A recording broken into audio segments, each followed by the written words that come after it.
I think this is an emerging epidemic. If you hit it enough times, apparently you get like a head buzz. Without a doubt, they're harmful to your health. They're talking about the Juul, the latest in e-cigarettes. Small, sleek, looks like a thumb drive. You can charge it on a computer, then clip an e-liquid pod filled with nicotine juice to it. And Nielsen Studies says you've got the most popular vaping device on the market, designed to help smokers quit. Only legal in most places for those 18 and over. The problem? Kids and teens, many who never smoked, are using them.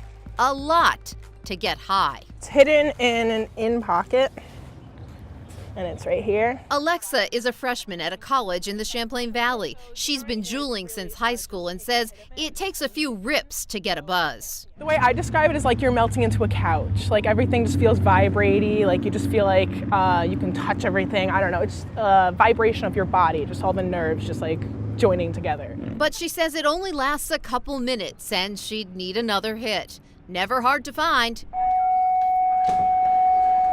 Even in high school class. Everywhere. Every kid had it. Yeah, I had a best friend that used to sit next to me and like hit it, and then he'd pass it to me, and then I'd hit it. How'd they get away with it? Simple, she says. They were easy to find and buy in convenience stores. The pods come in fruity flavors, so they didn't smell like smoke.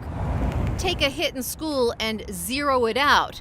That means hold the smoke in until there's no cloud for teachers to see. And there it goes. Oh, and they're so easy to hide. Kids are hiding it in straps of their backpacks. They're hiding it in their belt area. They're tucking it in down at their socks, in their underwear. There's now sweatshirts being made that's attached to the string coming out of the hoodie part. Yes, vape fashion. And kids are fashioning Juul-style vapes out of something as simple as a Sharpie. Looks like a school tool, but its purpose is for puffing.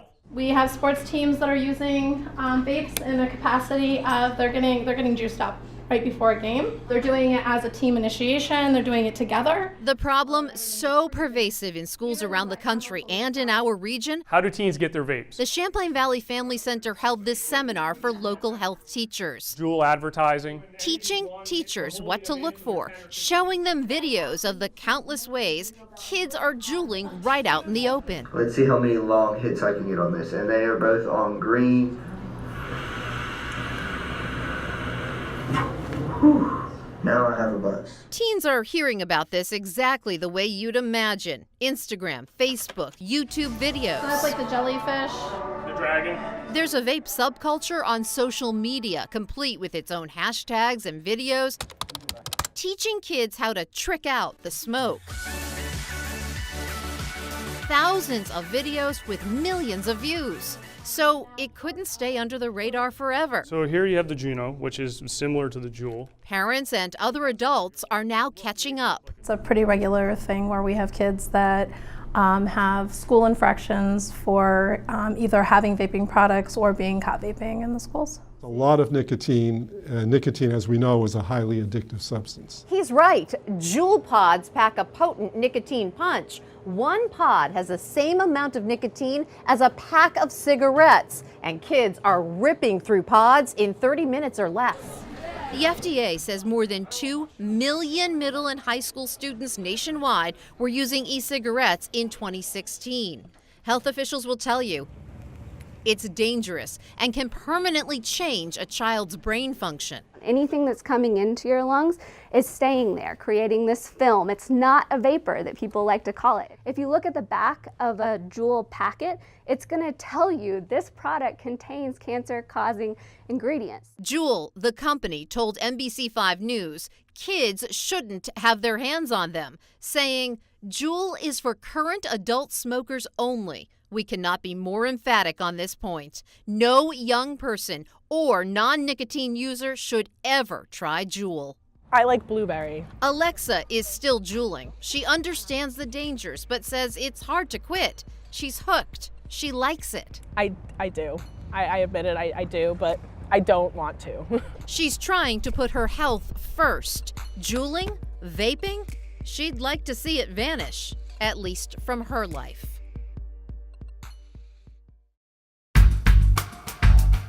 The kids can easily sneak it past a parent. There are fun flavors like peppermint or gummy bears. You can easily just hold it in the palm of your hand. Burlington 7th graders Zoe Paxton and Tatiana Bayan are not impressed by the latest craze in vaping, the Juul. It looks like a flash drive, but there's no information on it, just nicotine in it. And they're now showing up in schools all over the region. Juul 101, the next generation of e-cigarette. They created a PowerPoint to educate peers and parents just how dangerous juuling can be. This is where the nicotine is. The danger so deep. How are they getting away with it in our schools? Those in the know are now teaching local teachers about the trend. They're zeroing out. There's not going to be any smell with that. They've cut holes into their backpack strap and have tucked it in there. Some vape as an art form. Austin Lawrence is well known on YouTube for his tricks. His page has 500,000 subscribers. But Austin says when he tricks, there's either no nicotine in the juice or the lowest amount possible. And he doesn't think kids should be juuling. The 22-year-old told NBC5, vaping products are adult products, and I do not condone or encourage the use of vape products by minors.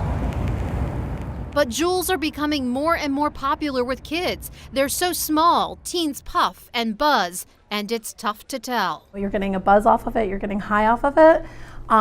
There is definitely going to be some changing of the brain and then long-term addiction to the nicotine. It's not a tool to get high on every 15 minutes, but it's a tool for quitting smoking because that's what it was intended for. What's going on with vaping in schools shouldn't be. Michael Frenier, the president of the New York State Vapor Association, agrees. He's frustrated Juul sells its products in convenience stores. He says making it easier for kids to get them. Change the law, make it illegal for high school kids to possess tobacco products and let law enforcement handle that. A third or more of the youth that are using e-cigarette products don't even know that they have nicotine in them. Vermont's health commissioner also says there's room for new laws. He has a different idea. Tax e-cigarettes like regular smokes. It becomes eventually too expensive for some individuals to keep buying packs of cigarettes. Why shouldn't we do the same thing with products like these, which have been shown to have their own sets of harms? In the legislative session that just ended, the Senate proposed taxing tobacco substitutes, but it didn't go anywhere. It could be back on the agenda next year. You know, the access is easy to do. You can get them too easy. Kids order online, on eBay, have older friends get them. Most not considering the risk. This is going to make your brain more susceptible to future addiction. The federal government agrees vaping could lead to worse addictions, so the FDA is cracking down. The commissioner warning vaping companies, if you target kids, he'll target you. Tara wants to raise the age to buy smokes or vapes to 21. For Tara, there's one more thing. I would love for all e-cigarettes to not be allowed to contain flavors. She says that attracts the kids. Mango, mint, fruit medley, and more. CDC research says students admit it's a big draw. Then there's this. Juul is joining the fight to stop kids from vaping with a long list of ways it plans to help. Reaching out to schools, educating parents, and giving $30 million to study youth prevention. So maybe Austin Lawrence found a way to vape without nicotine and make smoke swirl in ways that people want to watch. But he says these products were made for adults who are seeking safer alternatives to traditional cigarettes. His message to middle and high schoolers is stay away from the stuff. It wasn't made for you.